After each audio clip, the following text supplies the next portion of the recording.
Good morning, and welcome to our presentation of Beneath the Surface, a closer look at the 2020 topobathymetric lidar survey of the principal watercourses of the City of Montreal, presented by NV5 Geospatial and la Communauté Métropolitaine de Montréal.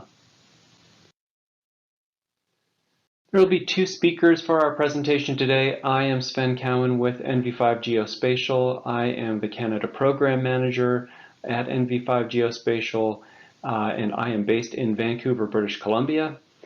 I'll be joined shortly by Guillaume Spain with the Communauté Métropolitaine de Montréal, or CMM, who were our client for this project. Guillaume is a GIS analyst with the CMM, and he is based in Montreal, Quebec.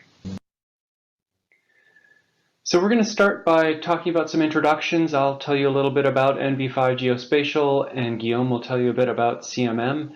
And then Guillaume will tell you a little bit more about the project, some of the history and the objectives for the project.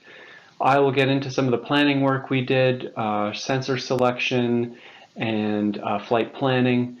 We'll get into the acquisition highlights, both from the air and on the ground. We're in the middle of processing this data right now, but we have pulled some preliminary results that we'll share and draw some conclusions from the data at this stage. So I'll start by telling you a bit about NV5 Geospatial, and we are a company that are focused on delivering solutions and improving lives. We are a leading geospatial services provider in North America, and some of you may previously have known us as Quantum Spatial. We have been integrating into our parent company, NV5, over the past year or so, and so we've done some rebranding recently, and we're now doing business as NV5 Geospatial. But we're the same team with the same resources, the same people, the same expertise. We just now have greater capabilities that we can offer to our clients as part of the broader NV5 company. We do work in a lot of different industries. I just want to tell you about a few. In the electric utility space, we do quite a bit of work there. We have developed a series of LiDAR-derived analytics for vegetation management, asset management, and fire risk. In forestry, we have done some pioneering data fusion with LiDAR and imagery for individual tree classification. In transportation, we have developed airport mapping databases and vegetation management analytics. And of course, in natural resource space, there are a lot of LiDAR-derived applications, and we do a lot of work in this area. And in hydrology, this is an area of strength for us. We are a leading provider of topobathymetric LiDAR, specifically in river environments. And this really brought us to this project in Montreal that we're going to tell you a little bit more about today. At NV5 Geospatial, we believe that everything starts with good data. And we have a fleet of fixed-wing aircraft and UAVs. We have access to helicopters, and we've just recently acquired some survey vessels for bathymetric surveys. So we have all these different platforms for remote sensing, and we invest in the most recent, the most efficient, the most powerful sensor technology that we can use with these different platforms to fulfill the project work for our clients. So whether that is LiDAR, both topographic and topobathymetric, or orthophotography, oblique photography, videography, thermal data, hyperspectral data, or now sonar, we can leverage all these different data sources for the projects that we work on. We're a group of about 600 geospatial professionals, and we do a lot of this kind of work every year. Every year we do over 1 million square kilometers of imagery work, 350,000 square kilometers of LiDAR work, and 75,000 linear kilometers of electric corridor work. So even when we're working on all these different projects for all the different clients we have, we're focused on them, on the projects that we're fulfilling, and on delivering solutions and improving lives. So with that, I'm going to turn it over to Guillaume, who is going to go into a little bit more of the history and the objectives for this project. Thank you, Sven. First, a little context. The CMM is a planning, coordinating, and financing organization. Our main focus is on building and supporting large-scale community projects and establishing guidelines and environmental objectives to guide urban developments towards a more sustainable model. We represent 82 municipalities spread over 4,000 square kilometers of land, which also includes 522 kilometers of aquatic surfaces, and our populations is just north of 4 million, which is nearly 50% of Quebec's entire population. Our population density is about 1,000 people per square kilometer, mostly concentrated in and around the island of Montreal, Laval, Longueuil, the greater agglomerations. So what led to this project? We were hit by two major flooding events within 3 years, one of them in spring 2017, the other one in spring 2019. Just to give you an idea of the scope of it, the Montreal flood zone constitutes 5,100 buildings with a worth of just over $950 million, not including the land. And it's 2,900 hectares of land. Following the 2017 flood, the government put into place the BPGRI, which in French stands for Flood Risk Management Task Force, and gave them two major objectives: update the flood zone mapping using high-precision hydraulic models, and create an online flood prevision tool to better educate and warn the population of incoming flooding. The project has been titled Cru Grand Montréal. We'll come back to that. And it encompasses 29 limnometric stations, which provide real-time visual measurements of water levels on different rivers of the CMM, and lets us push that into a high-precision water flow modeling, which then lets us predict where the water level is going to be at any given time. And as you can see, the mainstay that we're hitting with this project is a very high precision terrain modeling, because the better the modeling, the better the water flow modeling will be.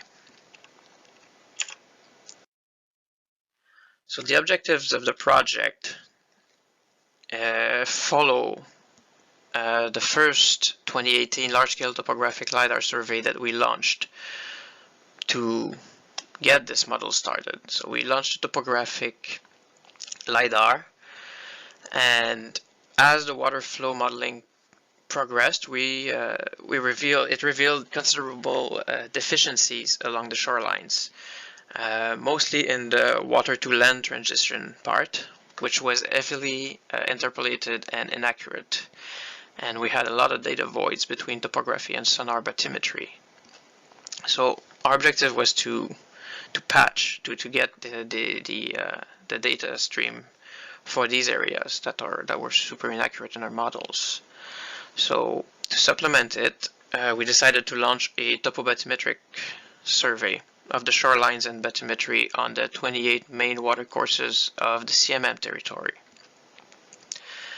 It ended up being one of the largest riverine aerial bathymetric surveys undertaken in Canada, with our 28 watercourses, which represent just above 900 kilometers of linear shoreline. The timeline of this project, going back to 2017, where the first major flood event triggered the BPGRI task force. 2018, we launched the topographic lidar survey. 2019, we were hit right ahead with the second major flood, which highlighted again the urgency of reviewing the current flood zone mapping. And the first generation of water flow models came to life and revealed the deficiencies we were seeing in and along the shorelines. So in spring 2020, we prepared a call for tenders to process with a topobathymetric lidar survey, following what the CMQ had already done.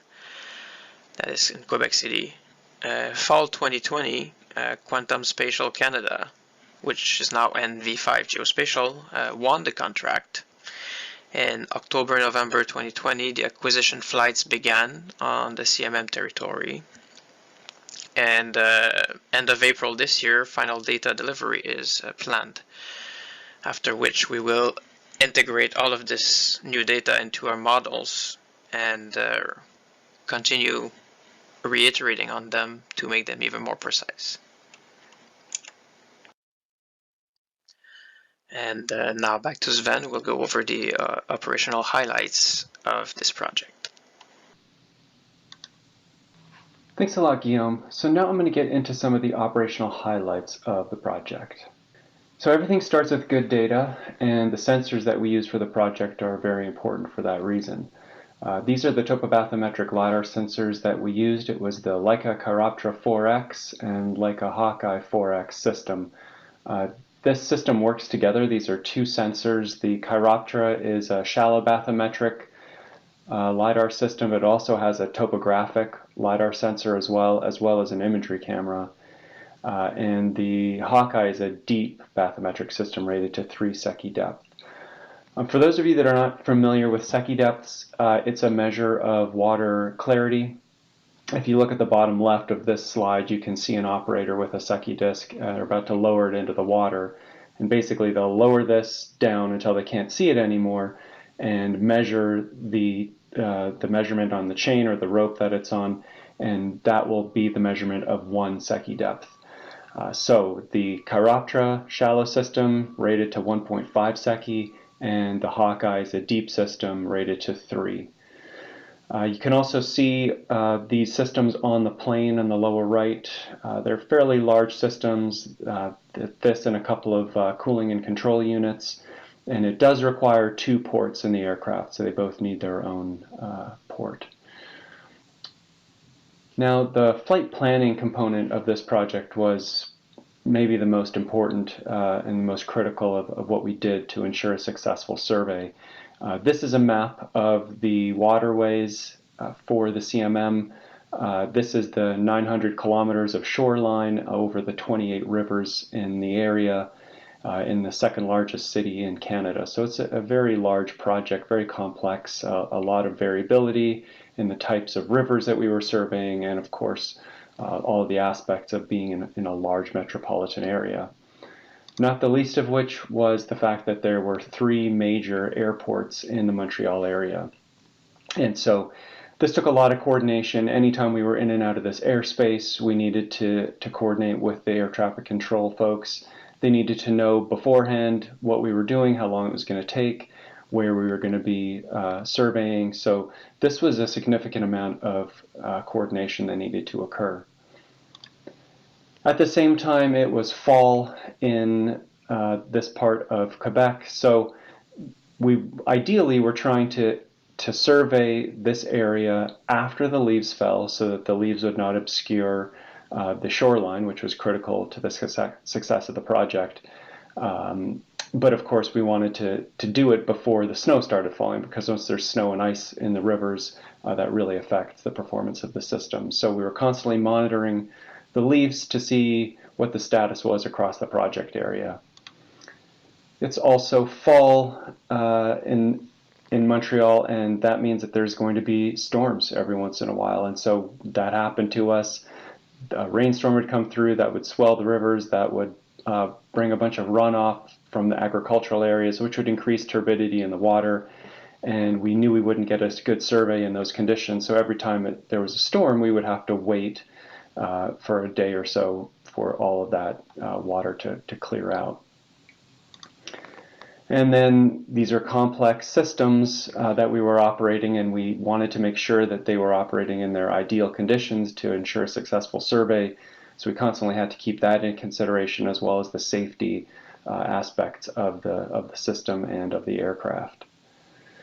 And of course, the inevitability that we knew was coming, the big pressure. We had to finish the survey before the snow started. On the ground survey side of things, we partnered with local partner Zeos Imaging, which was really great because they had a lot of local knowledge. They knew how to get from one place to another quickly. and they collected 4 different types of ground points for us on the survey. There were about 150 ground control and quality assurance hard points collected, and then during the flights they also acquired water clarity samples with that Secchi disk that we showed earlier, and bathymetric checkpoints so that we could validate the actual bathymetric measurements on the ground and validate the performance of the sensors. On the aerial data acquisition side, we partnered with Cassie Aviation, a local aircraft provider, so we used their planes and their pilots, which was great because they had a lot of knowledge about how to work with the different air traffic control groups, which was a significant challenge on the project. And we brought our sensors, our sensor operators to the project and loaded everything onto their aircraft. But this was great. The total project was just over 1,000 flight lines. Total length of those flight lines was over 10,000 kilometers, so a significant amount of flying that needed to be done. We flew at 145 knots at 500 meters above ground level for the survey. The survey was completed in 43 total flight missions, and one thing we were able to do was bring a couple of crews to the project, which allowed us to take advantage of the good weather when it presented itself. So that really contributed to the success of the survey. We also started with some of the trickier areas first based on our ground reconnaissance, and that allowed us to have the time to fly some reflights for areas where we didn't get great bathymetric results due to turbidity issues. And we did end up reflying about 15% of the project area. But overall, very successful. We completed the acquisition and we were able to beat the famous snow. The data processing is still underway. We've got another couple of weeks to go. So this was a significant effort in and of itself. This is a high-level look at the processing workflow. There's many sub-steps to this, but overall it was about 5,000 swaths of data, multiple terabytes. We had dozens of operators working on this in multiple offices, so significant effort.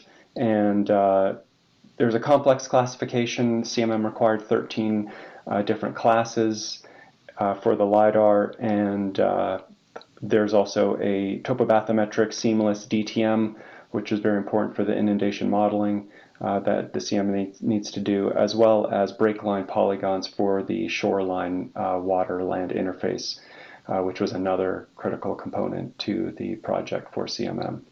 So we were able to pull a few results that we wanted to share, and so I'll kind of walk you through this. Each slide is going to look similar to this. There's going to be on the top left a overall project area map. Then just to the right, there's a zoom in on Google Earth so you can see what the ground looked like in this area. And then we have the Secchi disk reading from the field so you can see what the turbidity in the area looked like.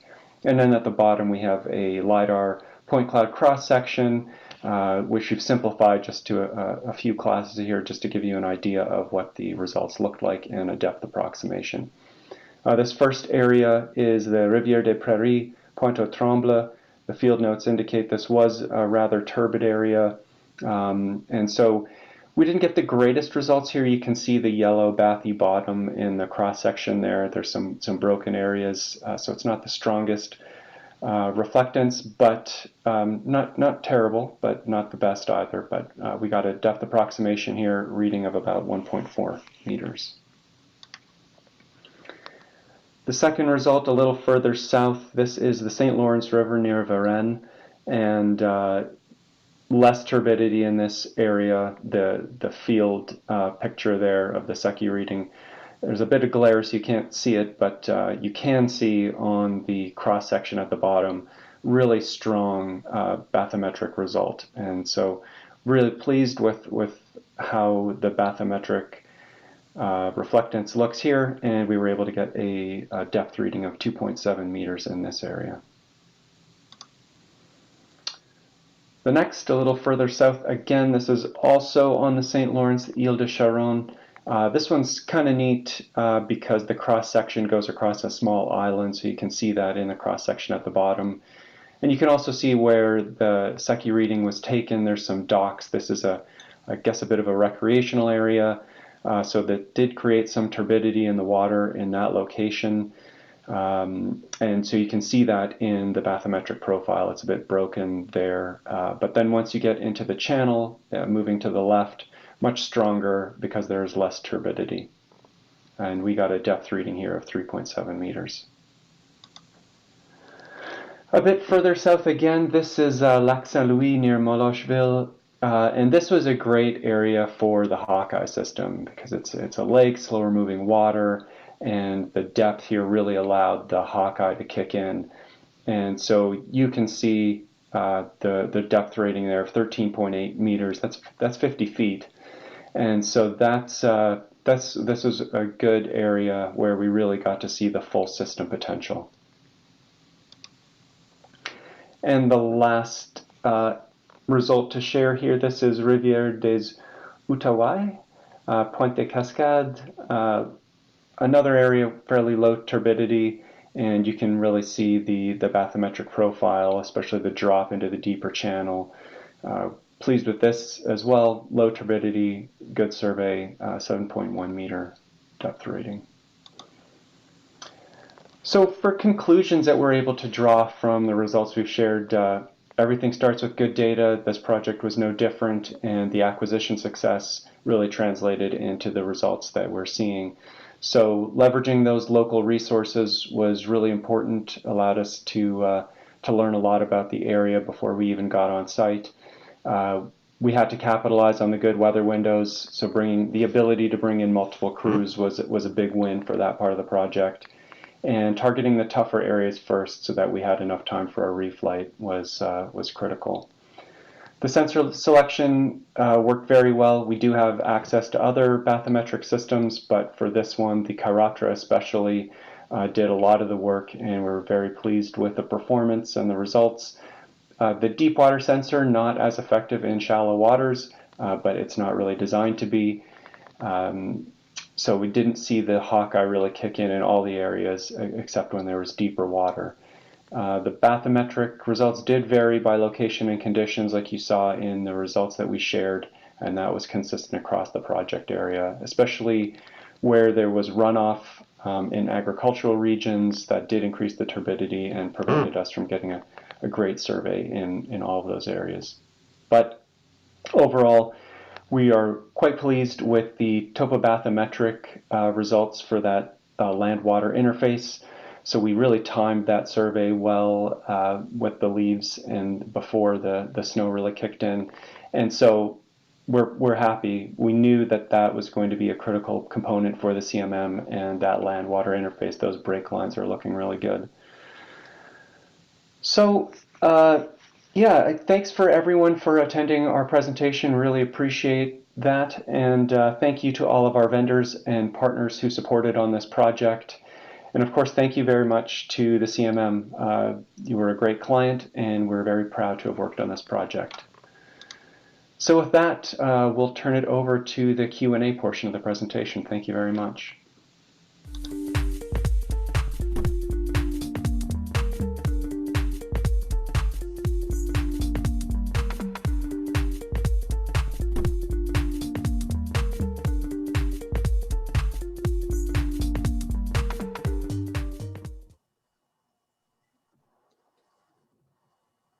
Right. Wow. Thanks so much for that presentation, Sven and Guillaume. It's very informative. It's always really exciting to see such practical application of geospatial technology in solving, problems that are affecting humanity. So congratulations on carrying out that project, and we look forward to the final data and the final reports and the results when they're out. Yeah, we have a couple minutes. We have about 5 minutes for some questions, and I already have some here coming through. So I'll start with a question that's maybe geared towards more on the operational side of things for you, Sven. You mentioned that the turbidity could make the readings a lot more difficult. This is a question from Blair Scriven. What sort of strategies would you recommend for measuring bathymetry in rivers that are normally turbid? Yeah, it's a good question, and it's definitely one of the biggest challenges for a successful topobathymetric survey. And a lot of it comes down to historical knowledge of the river network. For a lot of the projects we work on, we have the ability to look at historical water gauges, which help a lot to show us what the patterns are typically for turbidity and water levels. And so that's kind of one of the first things we would look for. And that really helps us to time the survey the best, just because seasonality has such a big impact on the water conditions. So that's usually the first thing we focus on. Cool. And maybe kind of tied to that, there's a question here from Ramin Azar. Does the system need calibration for the water body? And if yes, how? How is the accuracy assessed for underwater, and any rules for the number of references that you use? Yeah, we do calibrate the system for every project we work on based on the area and the water conditions. I mean, we could get into a whole separate conversation about all of the processes we use for that part of the project performance, but it is certainly something we need to do to make sure that the sensor is tuned to the conditions that we're performing the survey for. Yeah, no, that's great. And I think, Guillaume, before I come back to you with a couple of questions that, you know, about the data, I had one tied back to this question, you know, topobathymetric, any bathymetric survey from back in time, it's always wrapping your mind around the effects of water. And there's a question here from Peter White. How does wave action on the water surface or the water motion or speed impact the depth or the depth accuracy and the turbidity measurements? I think that question is better suited for Sven too on the operational side. For us, it was Oh, more yes, the planning sorry. side, but I'll just send it over to Sven if you don't mind. Yes, yeah. Sure, sorry, so the question was about wave action? So the question was, yes, how does wave action on the water surface or water motion or the speed impact your depth and depth accuracy and the turbidity measurements? That's a question from Peter White. Yeah, well, water speed typically can impact turbidity. And we saw that on this project when we would have like a rainstorm go through and it would create water runoff on the fields. And the higher water levels would bring that runoff into some of the rivers, which would create higher levels of turbidity. So in general, slower moving water is easier to survey. And there are challenges with topobathymetric surveys in areas of like rapids or waterfalls that can be really challenging. So yeah, slower moving water makes for an easier survey, better survey. Yeah, that's interesting, and I'll come back to a couple of operational questions. Guillaume, I think, as I mentioned, you know, it's always exciting when community projects use this level of technology to solve real problems. Does the CMM plan to share some of this data or the output of this exercise to the public? As of now, this data is extremely sensitive and politically charged, as in it's used for flood mapping and flood zone mappings, which is always litigious and contentious. So as of now, our sharing policy is under review for open data as a whole in CMM. So short term, the answer is going to be no. Long term, who knows? Probably eventually will be shared with at least our partners whenever it's time to do that. But there's a long process before that because we have to integrate it into our own system. Yeah. No, that's yeah, absolutely. That's something that, you know, the communities of people always want to know, because there's the government side that bears some of the brunt, but also insurance companies, real estate companies are probably very interested in this kind of information as well to help in planning. Maybe another question that's kind of tied to this is, you mentioned the process you use to select your vendors, and are there any tips you would share with perhaps other, you know, municipalities or similar community organizations around Canada on best practices in choice of technology or approach, because you got to do this quite recently? Sure. Well, I was lucky because the Quebec side in Quebec City did it before us, so most of the groundwork was already done as far as serving the technology and making everything make sense for us. But I would say the main thing we learned is that maybe, as Sven mentioned, the deep water sensor for riverine areas is not necessarily needed most of the time. So maybe make sure your turbidity is good enough that you can go to maybe the 3 seconds that's needed for this capture the sensor to really shine. And the other thing would be, like we did, you have to choose if you want the water interface with the land to be what shines, or the bathymetry. Because if the bathymetry is what you want to shine, you might be better off doing a late summer survey where there's more leaves, a little less ground penetration, but a lot better penetration for bathy because the water levels are going to be lower. So I would say that would be the critical point. Right. No, that's great. Maybe Sven, you can just add to that. Have you done any other projects similar to this across Canada for the other organization? Yeah, we have probably total in Canada. I think we've surveyed about 40 rivers now, including this project. The majority of the work we've done has been in Quebec, but we have done some in Western Canada as well. Yeah. And yeah, to follow on what Guillaume said, we do notice differences in each river environment. And for an area like the St. Lawrence, I think it makes a lot of sense to take a closer look at a deep water survey. But for smaller rivers, it probably not the best use of the technology. Okay. Yeah, I have a couple of minutes for a few last questions. I have one here tied to other work that you've done from Graham Watson. Graham asks, the Royal Canadian Navy uses side scan sonar to monitor harbor bottoms. Have they showed interest in lidar? And also in general, do you integrate side scan with lidar for continuous coverage? We can do some of that work. Our expertise is largely in bathymetric lidar airborne surveys. And so, yeah, I mean, I think we've done a little bit of that work. We're not fully up to speed on what this particular project might have been, but we've done a lot more of this integrating sonar and bathy lidar work in river environments and nearer shore applications. No, that's great. We still have quite a number of questions here, and I don't think we're going to be able to get through them just because we're kind of eating into the break time. The next talk's coming up at 2 o'clock. So I'm just going to pick one last quick question, and maybe I guess this is a lot of operational questions. So this will go back to you, Sven. This is a question from Xenon.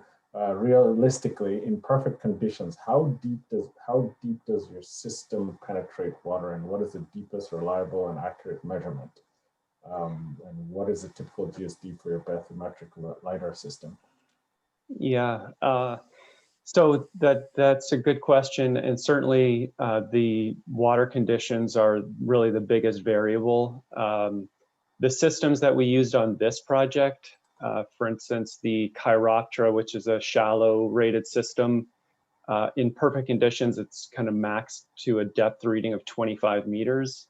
And the Hawkeye system is deeper, rated to 50 meters in near perfect conditions. So they could potentially collect a lot deeper, but again, that depends on the water conditions significantly. In terms of resolution, in LiDAR, that's largely measured by point density. These shallow water systems usually have a higher point density. The Chiroptera is rated to 5 points per square meter, whereas the Hawkeye, its focus is on power and depth. And so it has higher pulse power, but a lower density. And so its density rating is 1 point per square meter for deep water surveys. Cool. Awesome. Thank you very much. There's a whole ton more questions here, and perhaps I'd ask our attendees and everyone and panelists to join the GeoIgnite community Slack channel, possibly to engage some more of these questions. And of course, you have the contacts for Sven and Guillaume. Thank you so much for your time. We really appreciate the insights into this cool application of geospatial technology. Thank you very much. And yeah, we'll be taking a short break now, and at 2 o'clock, we'll be back on with James Ashton, who's going to from Agri-Canada is going to talk to us for a few minutes there. Thank you very much. Thanks, David. Thanks, Guillaume.